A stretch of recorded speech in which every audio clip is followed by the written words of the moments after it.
Hello everyone, I hope you all are doing well. So last class में हम लोगों ने जहाँ तक स्टॉप किया था वहाँ से आज हम लोग शुरू करेंगे. All right, so please take out page number 47. That is the rule of the road. All right, that is the last paragraph. All right, I believe that the rights of small people and quiet people are as important to preserve as the rights of small nationalities. When I hear the aggressive bullying horn which some motorists deliberately use, I confess that I feel something boiling up in me, which is very like what I felt, when Germany came trampling like a bully over Belgium. By what right, my dear sir, do you go along our highway uttering that hideous curse on all who impede your path? Cannot you announce your homecoming like a gentleman? Cannot you take your turn? So, यहाँ पे we will see again that the writer is actually giving us some instances where he is saying, that we actually need to think for the other people first. All right, because what we do is that we always make ourselves, as the topmost priority. Isn't it so? हमेशा हम लोग क्या करते हैं, खुद के बारे में एंड खुद का जो हम लोग का ये होता है, लाइक जो इम्पोर्टेंस होता है, ठीक है, हम लोग अपना ही इम्पोर्टेंस, अपना ही लिबर्टी को हमेशा क्या करते हैं, सबसे ज़्यादा प्रायोरिटी देते हैं. But that does not happen when it comes to carrying out a social conduct. Alright, तो इसीलिए इन्होंने, राइटर ने बोला है कि बाकी लोगों का भी राइट्स, ठीक है, उन लोगों का फीलिंग्स, उन लोगों का इमोशंस को क्या करना चाहिए, प्रिजर्व करना चाहिए.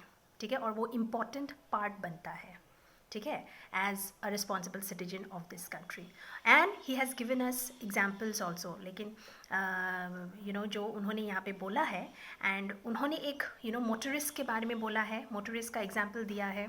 ठीक है, कभी कभी क्या करते हैं, I think he had encountered this, that's why he said this, that when he used to hear the aggressive blowing horn, motorist जो मोटर्स चलाते हैं, मोटरसाइकिल्स चलाते हैं, तो उन लोग जब हॉर्न, एग्रेसिव, बहुत ही लाउड साउंड का जो हॉर्न चलाते हैं, तो क्या होता है, that creates disturbance and problem to other people. Alright, and similarly क्या होता है कि लोगों को बुली करना मतलब कि क्या, इंसल्ट करना. ठीक है, क्यों करते हैं हम लोग, why do we actually do that? We don't think for the other people, just कि हम लोग को अपना बदला निकालना है, रिवेंज लेना है किसी से.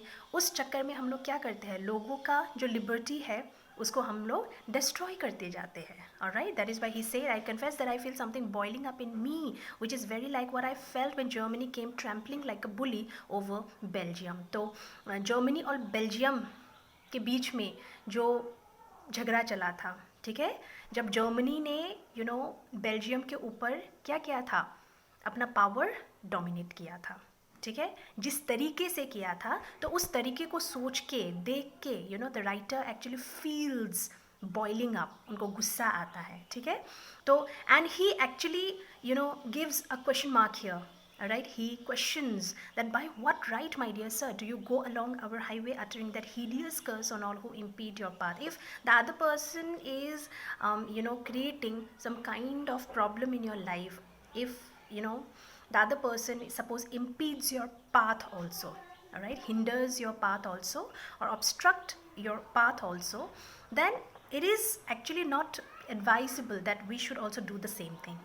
दोनों ही अगर सेम तरीके का थॉट प्रोसेस रखना शुरू कर दे, तो कभी भी झगड़ा एंड नहीं होगा, झगड़ा कभी ख़त्म नहीं होगा. सामने वाला अगर बुरा है तो हम लोग का ड्यूटी क्या बनता है, हम लोग अच्छा बने. ठीक है, क्या पता कि हम लोग का अच्छाई देख के सामने वाला पिघल जाए, हम लोग अच्छा हो जाए. ठीक है, अगर उन लोग बदला लेने के लिए आ रहा है, तो हम लोग भी ये सोचने लग जाए कि नहीं, हम लोग भी बदला लेंगे, हम लोग भी ख़राब से बोलेंगे, है ना, उन लोगों को हर्ट करेंगे, तो क्या डिफरेंस रहा? देयर इज़ नो डिफरेंस, है कि नहीं? तो that is what it is. So can not you announce your home coming like a gentleman? अगर आप आते हो किसी दूसरे के पाथ को ऑब्स्ट्रक्ट करने, ठीक है, तो अगर आप आ रहे हो तो ख़राब से क्यों आना, एक जेंटलमैन की तरह, why don't you portray yourself? Can not you take your turn? Alright, can't you have your own stand? खुद का एक स्टैंड आप नहीं बना सकते हो क्या? ऑलराइट, तो ये actually some kind of thought that we need to give a thought to it. Alright, that is the writer actually wants every one of us to do. And there is a more harmless person who has bought a very blatant gramophone, and on Sunday afternoon, says the thing going, opens the windows and fills the streets with keep the home fires burning or some similar banality. अभी यहाँ पे और एक example the writer has given. Okay, तो क्या बोला है उन्होंने कि एक और पर्सन का, एक और इंसान का इन्होंने एग्जाम्पल दिया. ठीक है, और उन्होंने एक ग्रामोफोन अपने घर पे लाया. Gramophone that is a kind of instrument जहाँ पे म्यूज़िक सुना जाता है. ठीक है, तो ब्लैटेंट ग्रामोफोन बोला गया है. वो उसका कंडीशन जो था बहुत ही ख़राब कंडीशन का था ग्रामोफोन. ठीक है, एंड संडे आफ्टरनून को उन्होंने क्या किया, उस हार्मलेस इंसान ने अपना ग्रामोफोन को चलाया संडे को. ठीक है, बहुत ही ज़ोर आवाज़ में. And he opens the Windows, दरवाज़ा खिड़की सब खोल के रख दिया, और feels the streets with keep the home fires burning. See here the meaning is given, that is an old but popular song. तो उस ग्रामोफोन को ज़ोर ज़ोर से बजाया. ठीक है, और उस ग्रामोफोन से कैसा गाना निकल रहा था, बहुत ही पुराना गाना. ठीक है, पुराना old song and but popular, और some similar banality or some similar kind of activity that he actually put on. Alright, what are the right limits of social behavior of this sort? किसी भी तरह का social behaviour कितना limit तक रखना चाहिए, that we need to think.